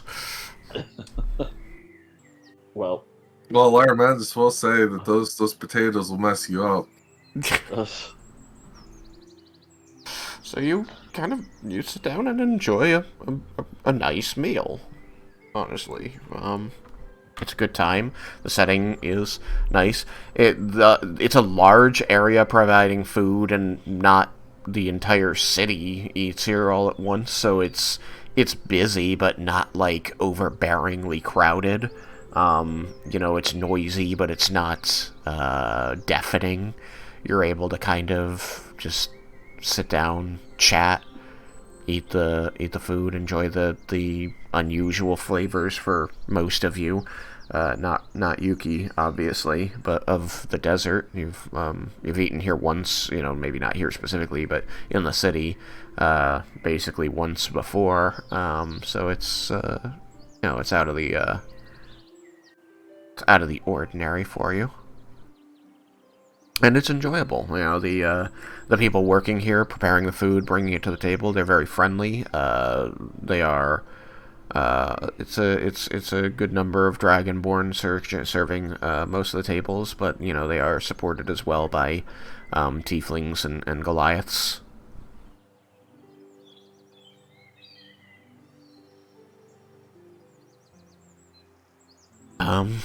And it's just kind of it's a nice sit-down where you're not expected to also be talking to some important world leader about how the world might end. It's kind of an escape from that, honestly. Nobody here is expecting anything from you other than the money for the food they're giving you. Yeah, Raiken's not really paying attention to anybody around them. He's too busy enjoying the delicious meats. I'm getting sweet and hot meats. I need something to really try to take my mind off things.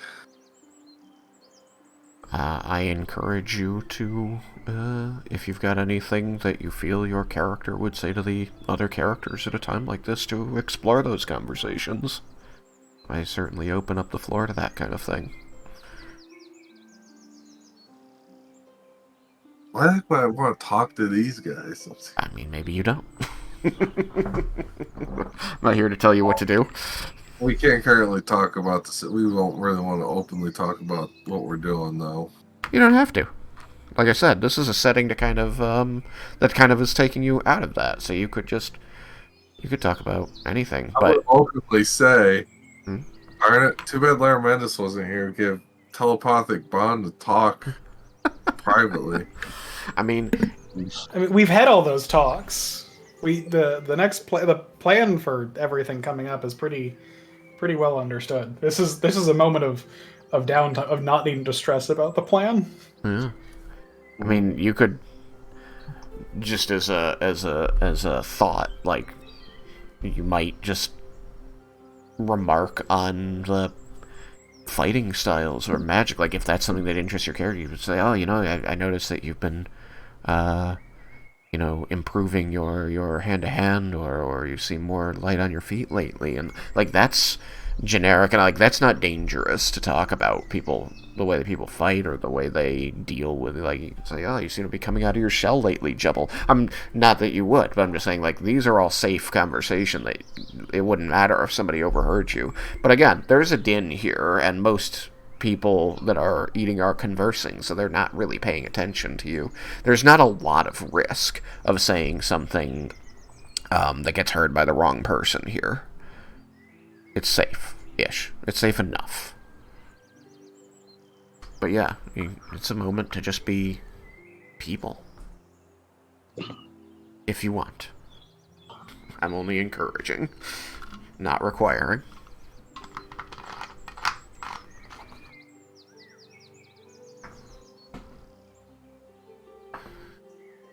But I just think about the long journey that all of you has had through this, and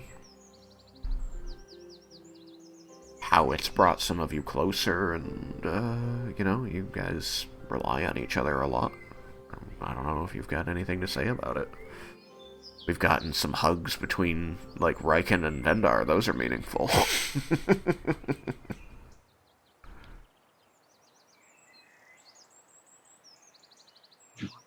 But anyway, you have a lovely meal where you can shoot the breeze and talk about the weather if you like.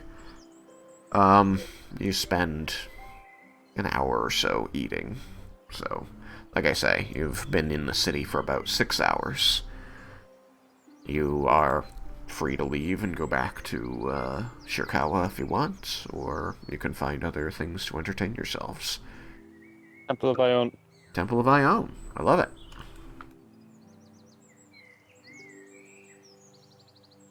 Is everybody good with going to the Temple of Ione? Yeah, that's fine. Yep. Cool. And you make your way downtown, walking fast, faces pass. Da-da-da-da-da-da. And you Da head, da da da da da da. you head into the Temple of Ione. The shield is not raised any longer. That is unsurprising. The area has gone back to just sort of being like a central square of the city. There's a lot of people around, just sort of milling about, loitering on the steps, visiting the different temples around. There are people coming and going from the library itself. This huge marble building. There's that clock tower across the street. Still is damaged, and is not operable, but you can see that there are a couple of tieflings working on it with scaffolding built up around it.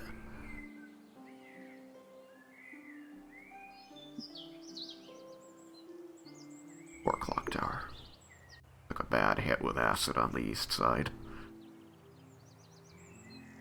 You head into the Temple of Ione, up the steps and through the doors, and as before, you find yourself in this large open space with row upon row upon row of bookshelves heading all the way to the back of the building.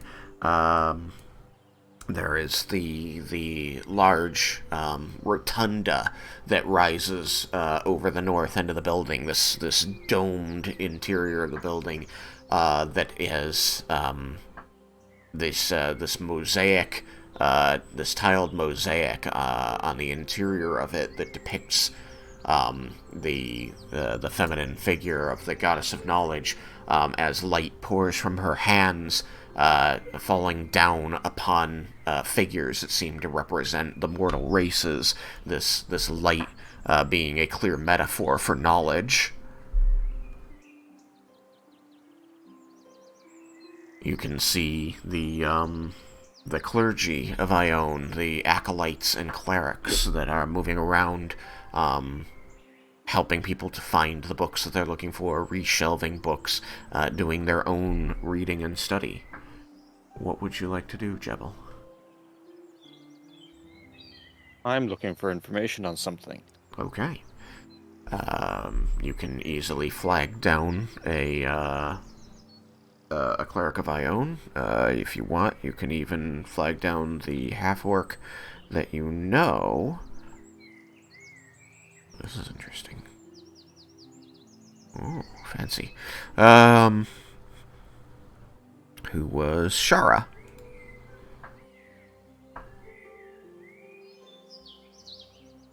You can find her within, if you wish. I will... The nearest person. Okay. And I'm going to ask... Hi, I'm just looking for information on potions.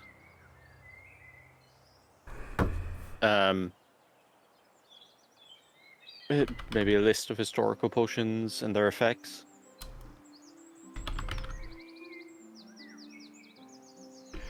The person that you find is an acolyte wearing the colors of Ione. It is a tiefling, apparently male. And they turn to you and say, you are looking for books on potions, especially historical notes.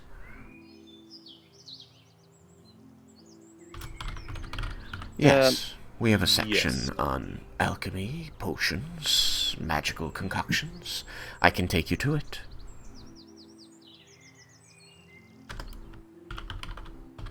And we're all together as a group, are we?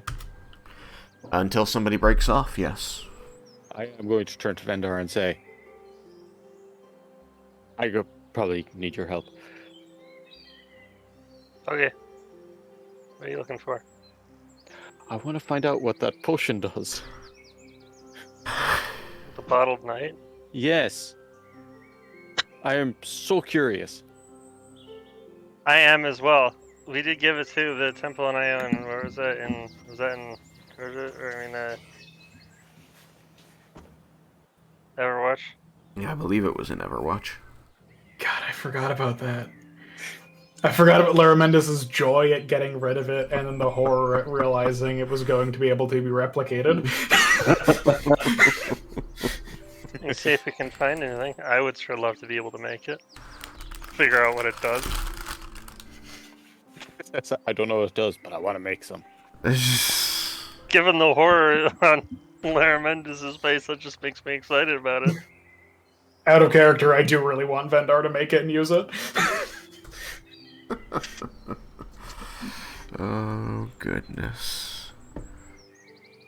Are you going to mention any of that to the Acolyte, or just have him take you to the section?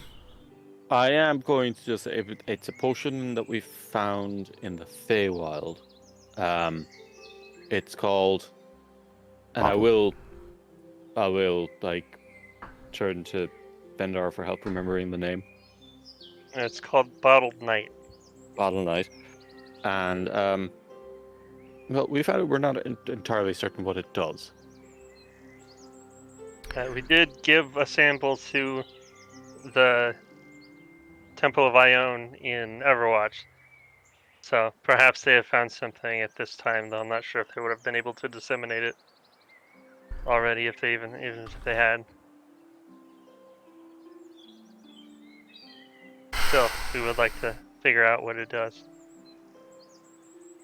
Yep, I'm just trying to find our notes on that so that I can give you the information. You're going to see the tiefling is going to scratch his chin a moment and then say, "Ah, yes, I do believe we recently, just the other day, received some information to add to our section there. Let me take you to it. I believe that one of my fellow acolytes added it to a book, and I know which one." And so he will lead you into the temple toward one of the back left sections where there is the stack there is marked as alchemy potions. And he's going to walk down the aisle, running his finger along the spines of the books until he comes to a large tome that is labeled like Alchemical Compendium with notes on other planar origin. And he will pull that down and open it to the back, running his fingers down the page, and then tapping it, and says, "Yes, good. I did remember correctly." And he's going to close it and hand it over to you. Say, "There isn't much to be said about it, but it is certainly something new. And if you two," he says, looking at the two of you, "are responsible for its addition to the knowledge of Ione, then you have my thanks and the thanks of the temple."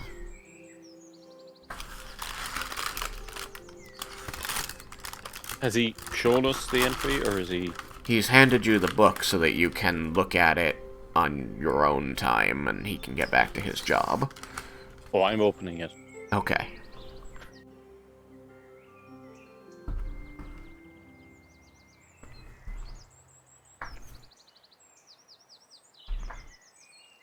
You open this large book. It's very big for you, because it's a big book to begin with.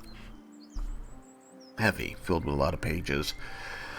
And you creak the wad of pages to get to the back where he had been looking, and you flip back and forth through a couple before you find where this entry had been made. In big bold letters it says, "Bottled Night, Origin, Feywild."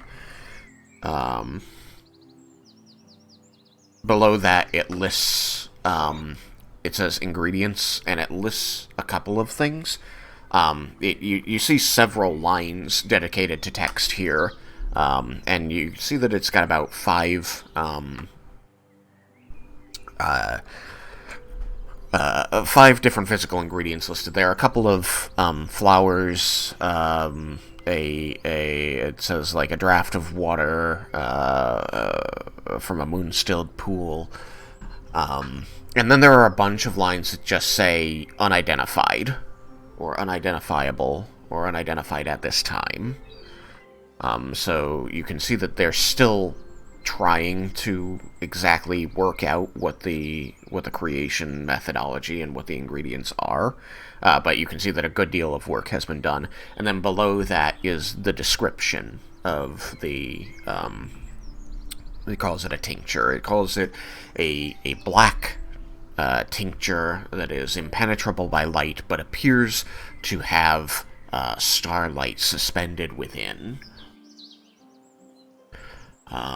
Looking into the vial gives one a sense of falling into the night sky among the stars. And then after that, it gives a description of the effects. It says, and it annotates this as, recorded from 4 subjects sampling the available resource. And it notes that this was all gleaned through interview, and so may be affected by personal or mental bias of the subject. The subjects are all listed with, like, race and gender and all that kind of thing, so that they can kind of establish a demographic, or tying certain things to that as best they can to establish patterns. But it says that, looking down through them, I'll say, you see that the common effects shared by these people was, upon consuming, the person became blind. This effect lasted for up to 1 hour.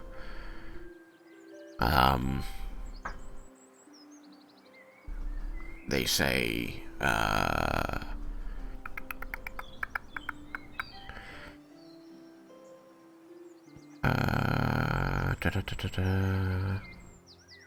yes, okay. In addition to blindness, the test subjects noted that they lost all sense of everything around them, not just their sight, but they felt like they were transported to a different place, where nothing around them could they see, smell, hear, touch, or taste. The room that they were testing in was just unknown to them. They found themselves alone in a hollow void, and they... how to describe this? They received 30 points of psychic damage. They were found to hurt themselves, as they believed to be fighting off an entity within the void that meant them harm.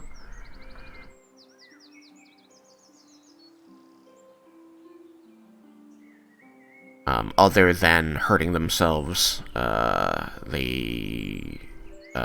patients, the subjects, seemed unable to do anything for themselves, had little to no control over their bodies. So, to put it in game mechanics, there's a save against the poison. If they fail to save against the poison, they're blind and have to make another save. If they fail the next save, then they are incapacitated and receive 30 points of psychic damage for the duration.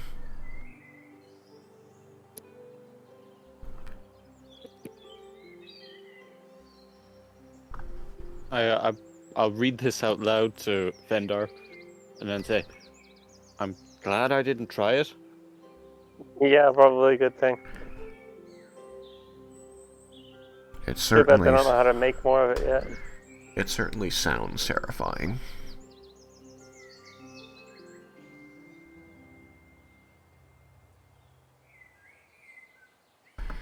Your beast has been unleashed, Sam. With an ingested poison and Jebel's knowledge about aerosolizing. Just make them breathe it in. just bottled night balls. Yeah. Pretty correct makeup.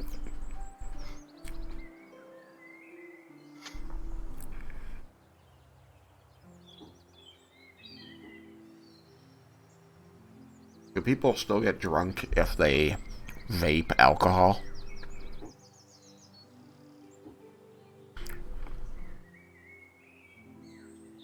Is that even such a thing? That sounds like it would be a very I have bad no idea. idea. Yeah, I feel like when alcohol vapor is not the same. I don't think that would be good at all. Yeah, I feel like that would probably be a very bad idea. Yeah, Come up with a different stat block for the poison if it's aerosolized.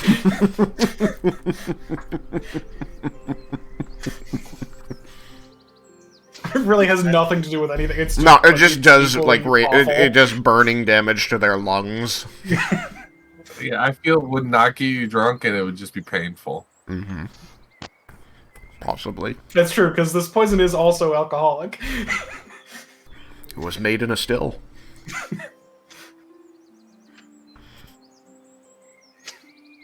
They wanted to sell it to people as a drink. Mm-hmm. Well, somebody kind of wanted it as a drink. Maybe not specifically your parents. I didn't say my parents wanted to sell it to people. Somebody wanted to sell it. I'm just thinking if it's a fae, did they actually care about selling it, or did they just want to hurt the people around them? I mean, yeah, I feel like they sell some of the alcohol that they make when they travel around everywhere. Some of it ends up in the many secret compartments, but... Right, now you're talking about your parents again. Oh, yeah, but I mean, because, like, the family is the one who made it first. Mm-hmm. I don't think the mistress wants to sell it. She probably serves it to guests. Yeah, exactly. I'm just thinking about the fae use for it. Any event. Yeah. So, you have that. I pinned it, so you can find it again.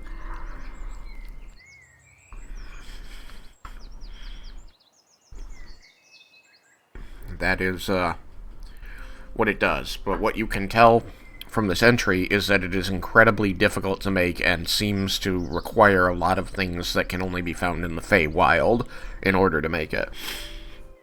Up to and potentially including the actual fabrication needing to be done in the Feywild. But that isn't made clear. It seems that they're still working that out. A lot doesn't make more. But it does seem like they were able to glean quite a lot from taking your sample. At least, hopefully, we'll have some of this someday. DC 25 hit save was so mean. I will tell you that Jibble and Vendar do feel confident that seeing all of this information after just a couple of days, that they think that if they come back again another time, that this entry could be completed to a point that it's replicatable. Jesus Christ. I can't wait. Bendar with this kind of shit. Oh my god. Using his You won't have to keep tricorn. milking Laromendis. I can't. I cannot. It's fucking terrible. I hate it. Laromendis, I need you to change into this. Why these things exactly? No reason. We're not making the potion that you don't want us to make. What are you doing with that cow milker machine? Why is it making those noises? That's none of your concern. That's the sound of progress. For the greater good. The greater good. The greater good. Oh, goodness. Okay, so you have gained at least a large fraction of forbidden knowledge. And you have comforted yourselves that with a little bit of patience, it will all be there. It seems that what this guy at the Temple of Ione, the dwarf, told you was true. That he has the ability to work this stuff all out if he has a sample in hand. And he's updating this every day as he's working with it. And it's being disseminated almost instantly to other temples of Ione. That's wonderful. Yeah. Laromendis' worst nightmare. Yeah. Do you I think love our things like this out friend? in the world. You think our friend at the university just has like a Google alert set up for like, this book? Lysandra is just like, ooh, I need to go to the library. I would like to see Vitandris again, especially after I get some purple worm poison from Muck and Laromendis. It's the only sound that will disturb him from his research, like without fail. Just the ding. He's just like, oh, excellent. Just leaving everything in exactly the like terrifyingly unstable state. Oh yeah, no. He just gets up and walks away, and things explode while he's gone. He closes the door behind him. Somebody looks at him. And he says, "Don't go in there until I get back." You hear like the thudding of like students running around trying to contain something. It's like, it's fine. Ignore them. My new book just arrived, and I must go pick it up. Gotta get ahead on my reading. He's a fun guy. Oh yeah, Lysandrius is great. You gotta have bad apples in places. I mean, interesting people. With agendas. Leah, you want anything from the library?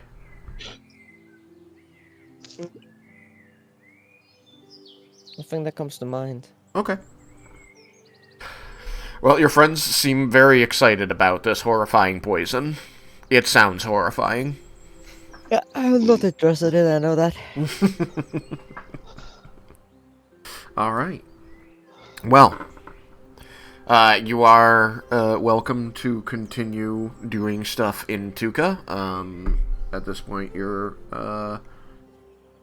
getting through your seventh and a half hour in the city.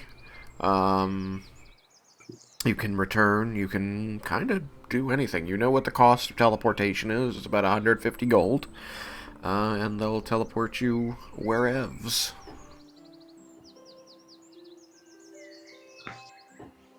That has a teleportation circle that they have access to. You have the money to go to any major city that you want to, honestly. You know that they'd be more than happy to trade in residuum.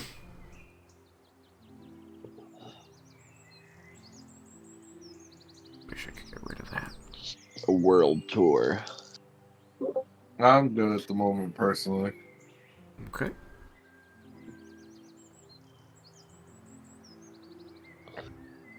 Yeah, I'm good.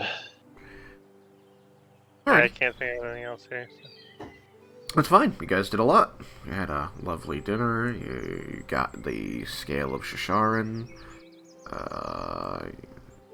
Yukikaze got to talk to the Kageboshi.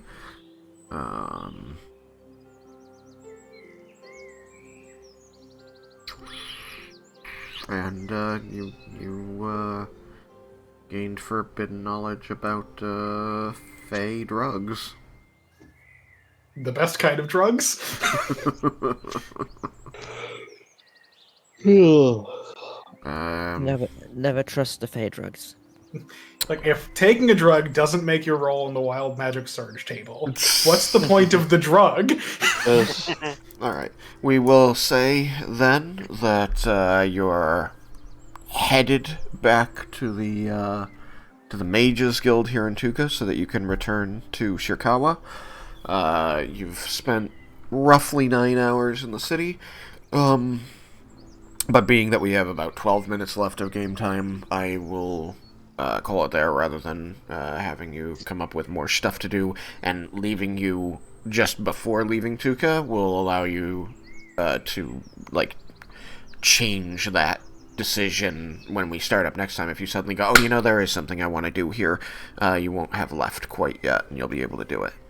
But, and also allows us for Cyrus to pop back into reality just before we teleport, so he's stuck here. You poof back in, you see the rest of the party walk through a teleportation circle that closes, and then he has to pay 150 gold to leave, which I don't think he has. Oh, but he can use his residuum, so he's fine. But he won't. I mean, so he he's can not. also Does cast also have spell teleport. Yeah. And now knows the circle for Dagos Elvis. Mm-hmm. Because I had to share it with him. Mm-hmm. I'm Yeah, sure but that's would he- completely safe. Yeah, exactly. Wouldn't he require permission to teleport there? So, I mean, if he does it immediately at the same, like, as soon as you guys go, he'd be safe. Because, like, it's about the, like, safety system online. And you saw that stayed offline for a short time after you came through. He does also have his sending stone, though. That's true. That's right, you It would, can't send naturally. But that means he might get to send to Fen. What a guy. Alright, so 9 hours into Laromendis copying spells. It's fine. Laromendis is still not done with a spell. It's fine. You've only got 13 more hours to go. And that puts a sizable dent in the second of your 7 days. Yeah, that puts it about 7 p.m. So, we shall call it there. I want all of you to take 5,000 experience. And that was fun. That was good. I'm glad that you all came up with stuff to do in Tuka. Remember, next week I'll be out. Okay, next week you're out, so we will not meet. I will be in Myrtle Beach. Well, I hope you have a good time in Myrtle Beach. Oh, I will. Well, ocean's gonna be a little cold, which would be it's a little bit of a bummer, but it'll be nice to be down there with all that seafood and stuff. Mm. Yeah, I'm just gonna log off immediately because it's 17th of May and I have to get up early. Okay. Alright, then I'll call it there. Bye, stream. Bye, stream. Bye. You have to level up.